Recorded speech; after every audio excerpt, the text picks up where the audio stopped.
Pinocchio et le chant des miracles. Pinocchio marcha jusqu'au coucher du soleil avec ses deux nouveaux amis, le renard et le chat. Enfin, ils arrivèrent à l'auberge de l'écrevisse rouge. « Arrêtons-nous ici, » dit le renard, « et avalons un morceau. Nous repartirons ensuite pour arriver au chant des miracles avant l'aube. » Lorsqu'ils furent attablés, le chat et le renard se plaignirent de ne pas avoir le moindre appétit. Le chat ne put engloutir que 35 assiettes de poisson et 4 de tripes. Quant au renard, il s'attaqua à une douzaine de perdrix, 6 lapins et 1 lièvre. Pinocchio, lui, ne put rien avaler. Il ne pensait qu'au trésor du chant des miracles. Après ce léger repas, le renard demanda 3 chambres et ils allèrent tous se coucher en recommandant à l'aubergiste de les réveiller à minuit. Mais lorsque l'aubergiste réveilla Pinocchio, il lui dit: « Le renard et le chat ont dû partir plus tôt. Ils te retrouveront à l'aube au chant des miracles, si tu y parviens. Avant de partir, n'oublie pas de payer. » Pinocchio dut donner à regret l'une de ses 5 pièces d'or, puis il partit. Des nuages noirs cachaient les étoiles. Pinocchio siffla pour s'encourager. Tout semblait étrange. Et lorsqu'il pénétra dans la forêt, il entendit un froissement de feuilles derrière lui. 2 hommes en noir l'attendaient dans l'obscurité et voulaient l'attraper. Les brigands étaient sur le point de le saisir, aussi Pinocchio mit vite ses 4 pièces d'or dans sa bouche et grimpa à un arbre.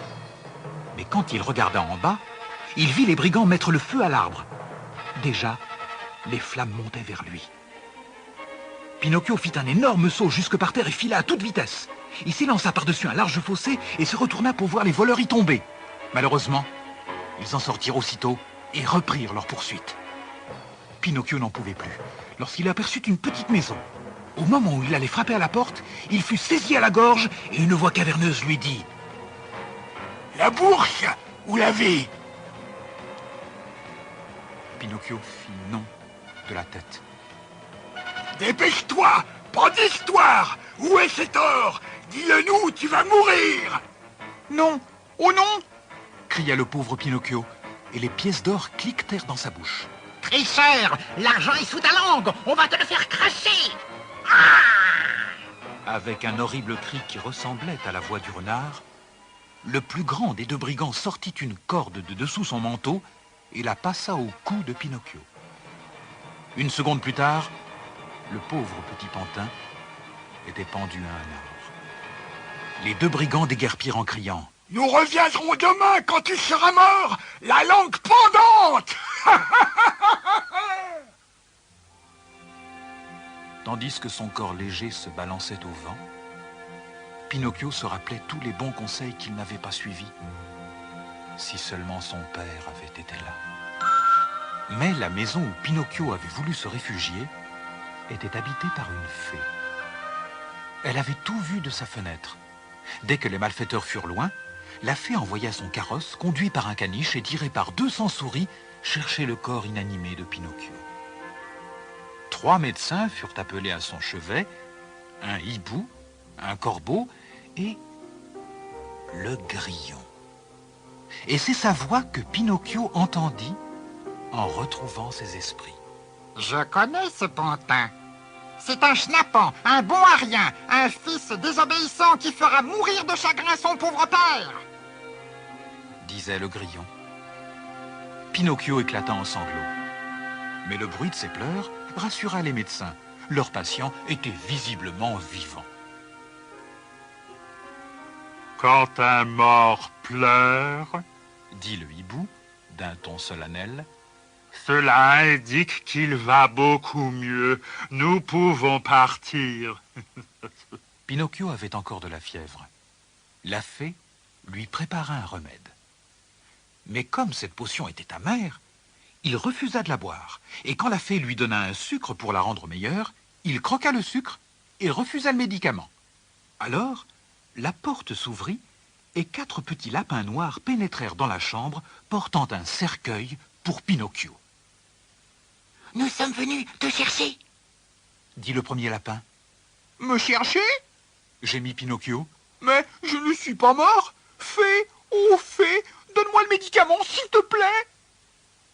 Et Pinocchio avala la potion. « Quelle perte de temps !» murmurèrent les lapins.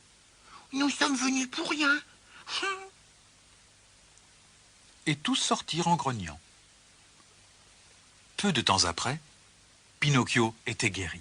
C'est chose normale, car les pantins ne sont jamais malades longtemps. Il raconta toute son histoire à la fée et se vanta d'avoir su cacher les pièces d'or sous sa langue. « Mais où est cet or maintenant ?» interrogea la fée. « Je l'ai perdu !» dit Pinocchio. Mais il mentait. Et à l'instant, son nez se mit à s'allonger. « Et où exactement l'as-tu perdu ?»« Dans les bois. » Et son nez s'allongea encore plus. « Non, je m'en souviens. Je ne l'ai pas perdu, je l'ai avalé. » À ce troisième mensonge, son nez devint si long que si Pinocchio se tournait à gauche, son nez se cognait sur le lit, et s'il se tournait à droite, il cassait le carreau de la fenêtre. « Tu mens, Pinocchio ?» lui dit la fée en souriant. Elle lui expliqua qu'à chacun de ses mensonges, son nez s'allongerait. Le pauvre Pinocchio était bien malheureux, et la fée s'efforçait de ne pas rire. Mais elle eut pitié de lui, et fit venir une famille de pivers qui eurent vite fait de ramener à coups de bec son nez à sa taille normale. « Tu es une très gentille fée, » lui dit-il. « Et je t'aime beaucoup. » « Moi aussi je t'aime, Pinocchio, et je veillerai toujours sur toi. Maintenant, oublie complètement le chant des miracles et rentre chez toi. Ton père Geppetto se meurt d'inquiétude à ton sujet. » Alors, Pinocchio embrassa la fée, lui dit au revoir et entra vite dans les bois. Mais juste au moment où il passait devant l'arbre où les brigands l'avaient pendu, qui rencontra-t-il? Le renard et le chat. « Mais c'est notre cher Pinocchio !» s'écria le renard. « Que fais-tu ici, hein? Où étais-tu ?» demanda le chat. Pinocchio raconta son histoire. Les deux animaux parurent surpris. Quelle triste histoire! Mais ils allaient l'aider. Vous devinez ce qui arriva. En un instant, Pinocchio avait oublié la bonne fée et repartait pour le champ des miracles avec le renard et le chat. Après avoir marché une demi-journée, ils arrivèrent dans la ville d'Atrapnigo, dont les rues étaient peuplées de centaines de mendiants. Et 1 kilomètre plus loin, ils atteignirent un champ comme tous les autres. « Enfin, nous y voilà. » haleta le renard. « Maintenant, agenouille-toi et creuse un petit trou. Voilà. Mets-y les pièces d'or. Parfait. Saupoudre d'une pincée de sel et recouvre. » « C'est tout ce que j'ai à faire ?» Arrose-le seulement d'un peu d'eau. Bien, c'est parfait. Allons-nous-en maintenant. Mais quand tu reviendras dans 2 heures, tu trouveras un arbre sorti de terre, ses branches croulant sous le poids de l'or. Pinocchio ne savait comment remercier ses amis. Il aurait voulu qu'ils attendent avec lui et prennent leur part des pièces d'or en récompense de leur aide. Mais le chat ne voulait pas en entendre parler. « Nous ne désirons rien, » dit-il. « Cela nous suffit de te savoir riche et satisfait.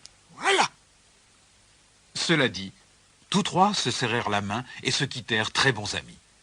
Pinocchio reprit le chemin d'Atrapnigo et surveilla l'heure à l'horloge de l'église. Lorsque les 2 heures furent presque passées, il se précipita pour aller prendre son or. Il avait la tête bourrée de projets pour dépenser son argent et aider Geppetto.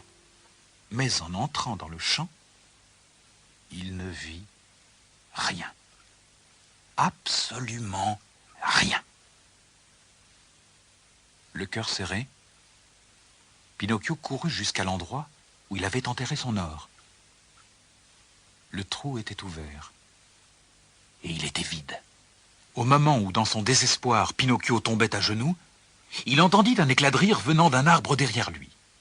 Se retournant, Pinocchio vit un gros perroquet qui lissait ses plumes.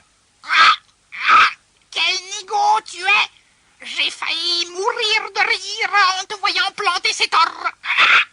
Le renard et le chat sont revenus en ton absence. Ils ont ramassé les pièces d'or et ont filé comme le vent. Avec les ricanements du perroquet résonnant encore dans ses oreilles, Pinocchio retourna en courant à Attrape-Nigaud. Il alla tout droit demander justice au tribunal. Le juge était un vieux singe. Il écouta Pinocchio accuser le chat et le renard d'escroquerie et de vol.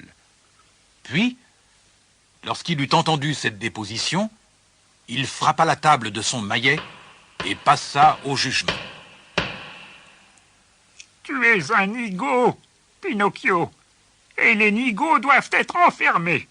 Étant donné que tu as perdu 4 pièces d'or, tu vas aller directement au cachot et y rester 4 mois. Et avec un claquement sinistre, la porte de la prison se referma sur Pinocchio. Le pauvre pantin qui ne pouvait pas être raisonnable.